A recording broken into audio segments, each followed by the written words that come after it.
হইনাল তুই যে উপরতে নিচেতে ডাইনেতে বামেতে কোন দিক দিয়ে আবিষ্কার হস ঠিক নাই। কবে জানি আমি একটা হার্ট অ্যাটাক করে মরি ডরের চোরে। তুই দেখতাছস না আমার বয়স হইছে? কেন কইছা তুমি এখনো জোয়ান আছো মা? হ্যাঁ থ্যাংক ইউ। এই না মানে এই চুপ থাক। আর কোনদিন আমার সামনে এমনি হঠাৎ করে আবিষ্কার হবে না, তাহলে কিন্তু তোর খবর আছে। আচ্ছা এবার আমার কথাটা হলো। হুনতাছি ক। ওই যে আমি আছি না, রাস্তা দিয়া যাইতাছিলাম না, আর অনেকগুলা মাইয়ারা আছে না, আমারে খালি ঢিল মারে। তোরে মাইয়ারা ঢিল মারবো কে? তুমি বুঝো না তোমার ছেলে অনেক বেশি হ্যান্ডসাম। আইছে যেই না চেহারা আবার নাম রাখছে পেয়ারা। আমি কিন্তু সুন্দর আছি, খালি একটু চাইয়া দেখো। ঘোড়ার ডিম আর সস বান্দরের মতো চেহারা তোর। তোরতে তো কুকি বেশি সুন্দর, কই ওরে তো ঢিল মারে না মাইয়ারা। মারে মারে ওরে জিগাও তুমি।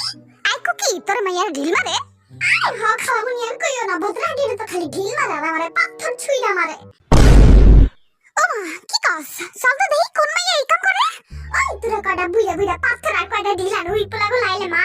আই মে তুমি আমার পোলাগো উপরে ঢিল মারো কেন? হ্যাঁ মারুম না, আপনি পোলারা তো সুন্দর কেন? রাস্তায় নামলে খালি দেখতেই মন চায়। মা দেখছো দেখছো আমার কিন্তু সুন্দর হয়েছে। আই চুপ থাক গরু। এই যে শুনেন শাশুড়ি আম্মা, ওরে কিন্তু আপনি বকবেন না, ও কিন্তু আমার জামাই লাগে বুঝছেন। ও মা এই পাগল মাইয়া কি কয়? তুমি দাঁত বার করে বেটকাও কেন? তুমি আমার জামাই নাম্বার 2 লাগো বুঝছো।